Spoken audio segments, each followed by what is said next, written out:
Janome. Welcome to Janome's Holiday Open House.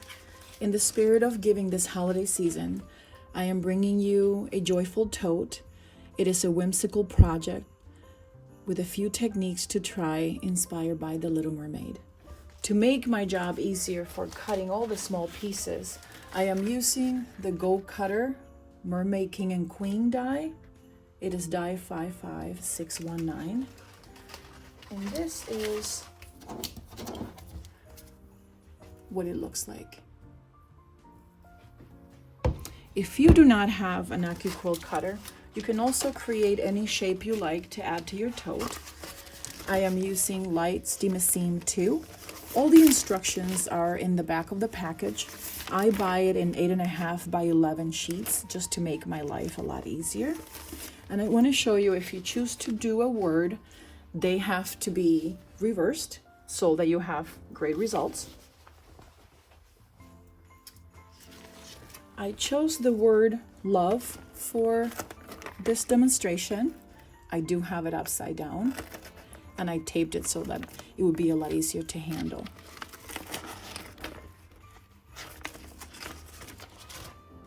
I have an orange fabric. I peel the top. This is what I removed. It is the non-grid side. And I'm going to adhere it to my fabric. Smoothing everything out.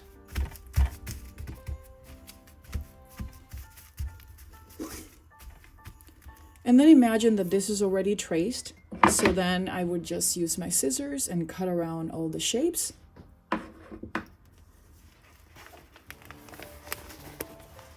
Then you would remove the grid side where you actually trace the word.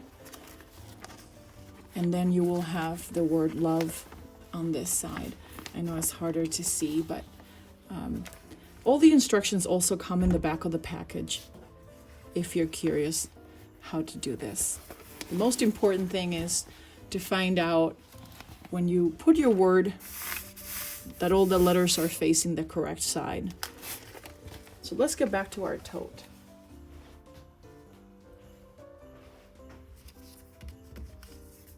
These are the shapes. I haven't removed any paper from the Steam Light after I cut the shapes. It's a little bit tricky sometimes, but this is coming out quite nicely.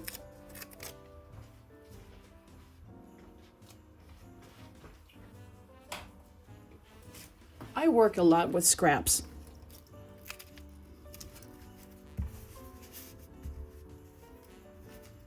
And if we didn't have an AccuQuilt cutter and we have our shape, now we cut all around.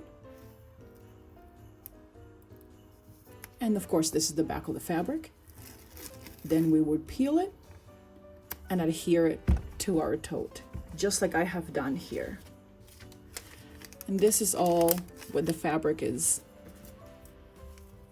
removed. I have the hair for one of the mermaids already cut. And I always, like I said, I like to leave the grid facing up so I know that what I'm doing is actually going to be correct when I place it. So let's just change, if we wanted to change the hairstyle. So there's so many different options for this project.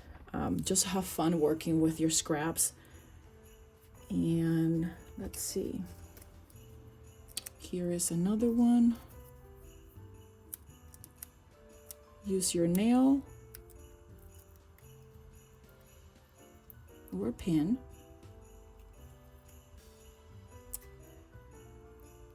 A little tricky here.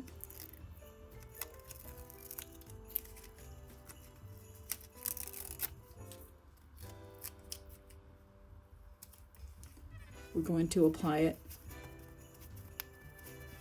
to the wrong side, and of course we're going to cut all around it, and this is the result of what you should have.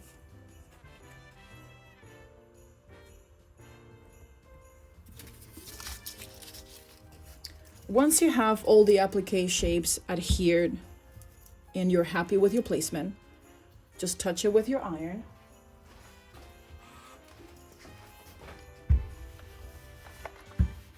Just to make sure that nothing is going to come unglued. And then using the F foot, your applique foot for your Janome, you can stitch all around it.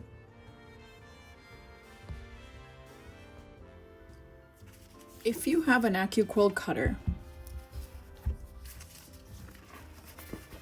using your light steamer seam, remove one of the paper sides. I will show you how I did that. Remove the paper, apply it to the wrong side of the fabric, just pressing lightly. Then you use your AccuQuill cutter. Obviously this has a mat. Put it through the AccuQuill cutter,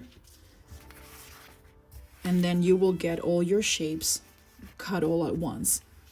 So it really does save a lot of cutting time.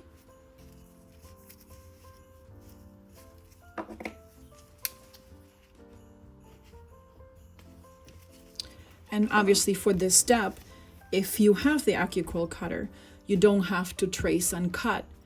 This will be done in one step for you. Use a lot of fun scraps that you already have on hand to build your tote. When you're happy with all the shapes that you have cut, remove the paper and you can start building your shapes. After you have carefully appliqued around each shape,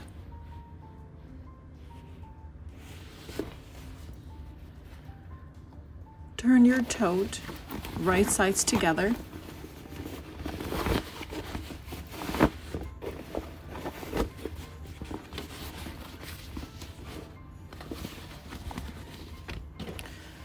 And sewed 1/2 inch from each side.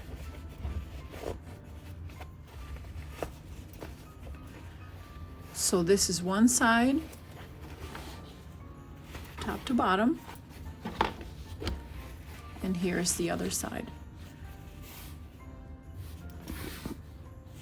And I use coordinating thread.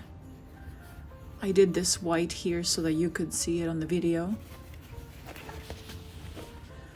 But on the other side, I have a dark green that I use for my applique. So I just simply did not switch my thread. And after you have done that, turn right side out. I don't have any box corners, but you're certainly welcome to box your tote corners. Just push out the corners so that it lays really nicely. And here is that word that I chose for the other side of the tote. Friendship, joy, holiday, all wonderful words that you can choose for the other side of your tote. I have marked, it says 4.5 inches away from each edge, and there is where I plan to install my handles. I also like to stitch 1/8 or 2/8 from the edge because it unravels. This is cotton and it will unravel. So I like to stitch down on my handle ends to prevent more fraying. Some fraying is normal. And then I just clean the edges. I'm going to make sure that my handles are right sides and they're not twisted. And I'm going to install them each 4.5 inches from the edges. Before I do that, I'm going to turn the edge inward about 1 inch all around.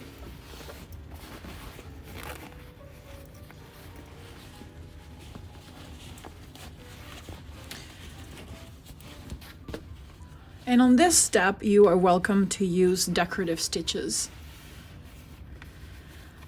I will do one close to the edge and one close to the serged edge so that it lays nice and clean.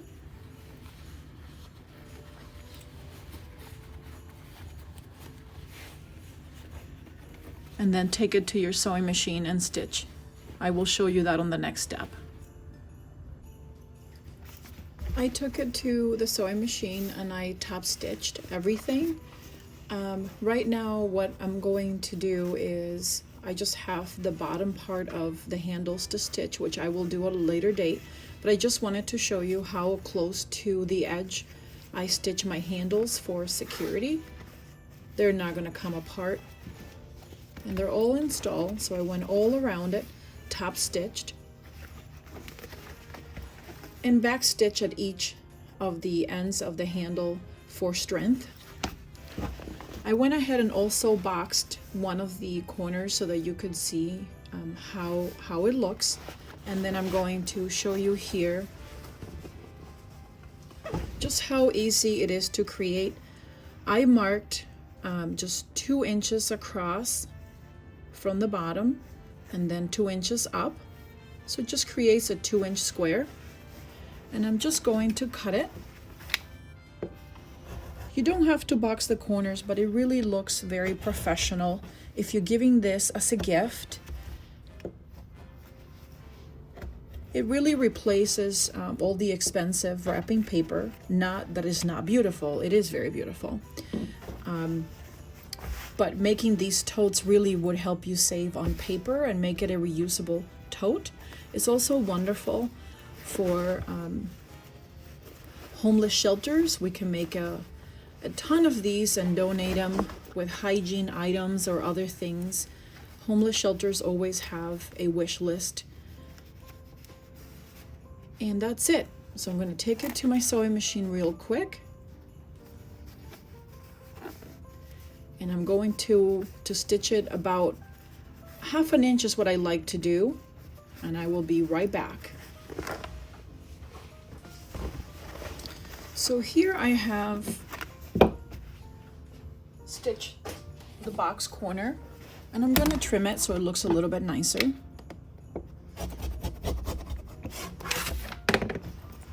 I have reinforced it, so that's not going to go anywhere.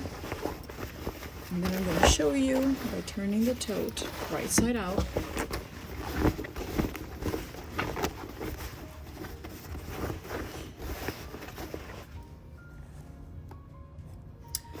How nice it looks.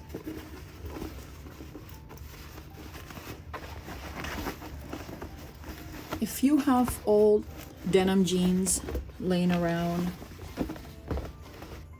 this is a super duper project. It's all about upcycling. I was lucky enough to find yardage in my stash of jean material or denim.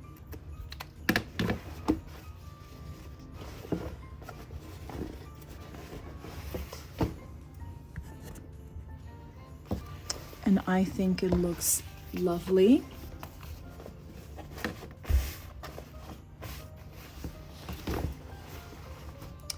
It is whimsical. It's a fast project, especially if you buy cotton webbing of your choice. It folds really nicely as a grocery bag. But I would think that it makes a lovely project to make and donate and share what this season is all about. Joy, helping other people, and finding a little time for us to sew. Thank you so much for watching.